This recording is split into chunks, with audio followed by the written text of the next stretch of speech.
Tu traverses une tempête. Et tu ne sais pas quand elle va finir.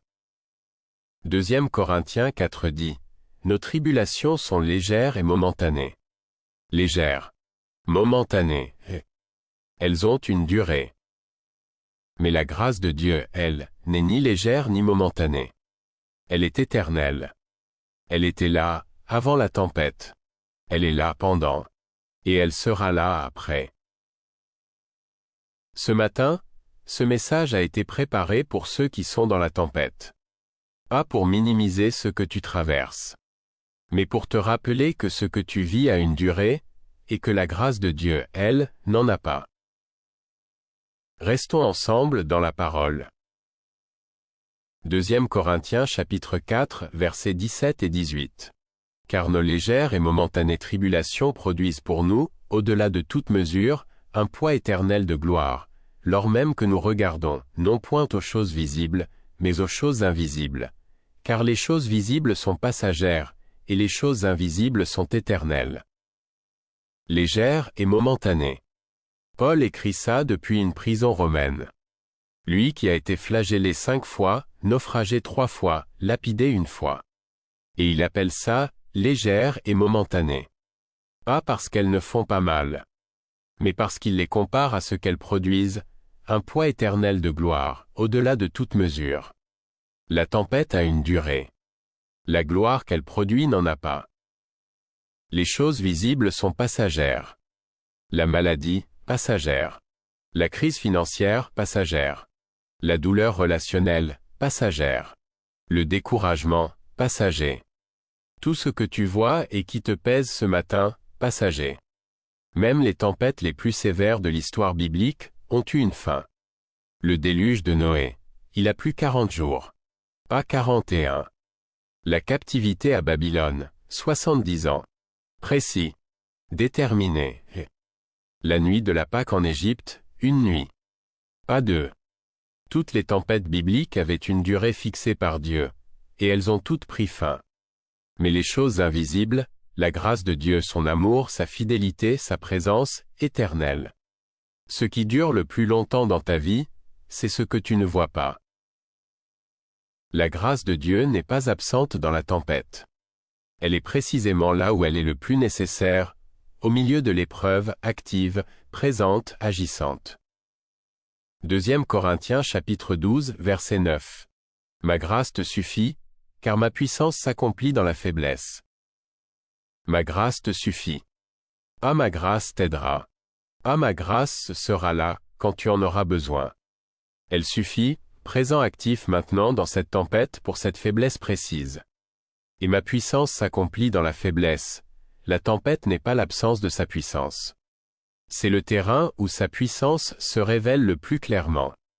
Parce que quand tu es fort dans tes propres ressources, il est difficile de distinguer ta force de la sienne.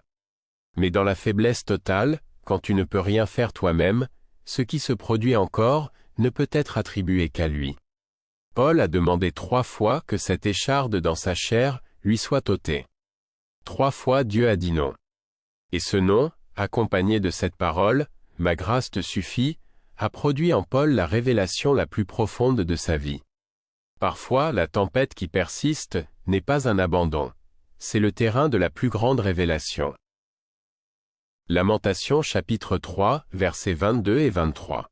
Les bontés de l'Éternel ne sont pas épuisées, ses compassions ne sont pas à leur terme, elles se renouvellent chaque matin, que ta fidélité est grande.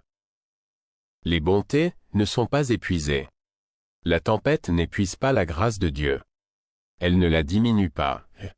Elle ne la consomme pas. Et chaque matin, elle se renouvelle. Fraîche. Entière. Nouvelle. Ce matin, malgré la tempête que tu traverses, la grâce de Dieu est aussi pleine qu'elle ne l'a jamais été. Tu peux y puiser sans peur de la vider.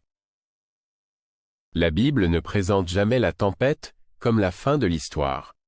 Elle la présente comme un chapitre douloureux, réel mais pas définitif. Jonas. Avalé par un grand poisson. 3 jours dans les entrailles de la terre. Si tu avais regardé Jonas au fond du poisson, tu aurais dit c'est terminé. Et pourtant, Jonas chapitre 2 verset 10, l'Éternel parla au poisson, et le poisson vomit Jonas sur la terre ferme. La tempête la plus sombre de sa vie, et elle l'a recraché au bon endroit. Le poisson de Jonas n'était pas un tombeau. C'était un transport. Et ta tempête aussi, elle te conduit quelque part. Job. Tout perdu en un seul jour, ses enfants, ses biens, sa santé. Assis sur un tas de cendres, gratter ses plaies. Et pourtant, Job 42 verset 10, l'Éternel rétablit Job dans son premier état. Et lui donna le double. La tempête de Job était réelle, totale, dévastatrice.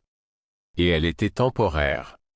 Ce qui était éternel, la grâce de Dieu, a survécu à tout ce que la tempête a emporté. Et Paul et Silas. La tempête de la prison à minuit, et les pieds dans les ceps, le dos lacéré. Et ils ont chanté. Et un tremblement de terre. Les portes ouvertes. Les liens défaits. La tempête de la prison, temporaire. La grâce qui les a conduits à chanter à minuit, éternelle. Premièrement, garde les yeux sur ce qui est éternel. 2 Corinthiens 4, 18, regardons non point aux choses visibles mais aux invisibles. La tempête existe dans le visible. La grâce de Dieu opère dans l'invisible. Plus tu fixes les choses visibles, plus la tempête grossit dans ton regard. Plus tu fixes les choses invisibles, plus la grâce de Dieu remplit ton champ de vision. Pierre sur la mer de Galilée. Tant qu'il regardait Jésus, il marchait sur l'eau. Le moment où il a regardé les vagues, il a commencé à couler.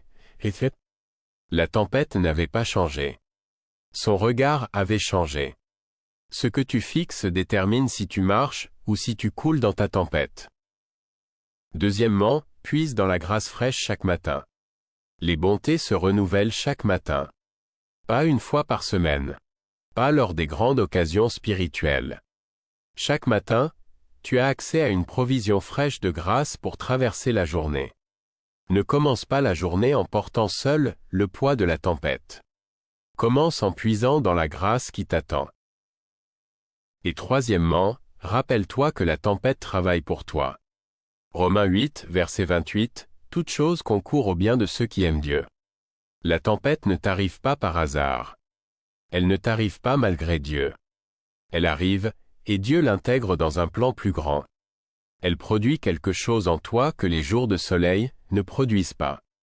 La compassion, l'humilité, la profondeur de la foi, la connaissance intime de Dieu. Ces choses-là que la tempête forge en toi sont éternelles. Elles restent quand la tempête est passée. Et ce quelque chose, ce poids éternel de gloire dont Paul parle, vaut plus que tout ce que la tempête a emporté. Jacques 1, verset 2, regardez les diverses épreuves comme un sujet de joie complète. Pas parce qu'elles ne font pas mal. Parce qu'elles produisent quelque chose d'éternel. La tempête est temporaire. Elle a une durée. Un début. Une fin. La grâce de Dieu a survécu à toutes les tempêtes de ta vie, jusqu'ici. Elle survivra à celle-ci aussi. Et la grâce qui t'attend de l'autre côté de cette tempête, elle est éternelle. Immuable. Inépuisable. Elle durera longtemps, après que la tempête soit un lointain souvenir. Prions ensemble. Père. Ta parole dit que tes bontés ne sont pas épuisées. Que ta grâce est suffisante. Que ta puissance s'accomplit dans ma faiblesse. Que les tribulations légères et momentanées produisent un poids éternel de gloire. Et que toute chose, même cette tempête, concourt au bien de ceux qui t'aiment. Je viens à toi, depuis le milieu de la tempête. Pas depuis le rivage. Pas depuis la paix retrouvée. Depuis le milieu, où les vagues sont réelles et où la fin n'est pas encore visible. Et je te demande ta grâce, pas pour que la tempête s'arrête immédiatement, mais pour qu'elle ne m'emporte pas. Donne-moi les yeux de Paul, qui voyait un poids éternel de gloire, là où les autres voyaient des tribulations. La foi de Jonas, qui a prié depuis les entrailles du poisson. La louange de Paul et Silas, qui ont chanté à minuit dans les ceps. La tempête est temporaire. Ta grâce est éternelle. Et je m'accroche à cette vérité ce matin. Au nom de Jésus-Christ, qui a calmé les tempêtes. Amen. Amen. Laissez un commentaire Amen si vous traversez une tempête et que cette parole vous a fortifié.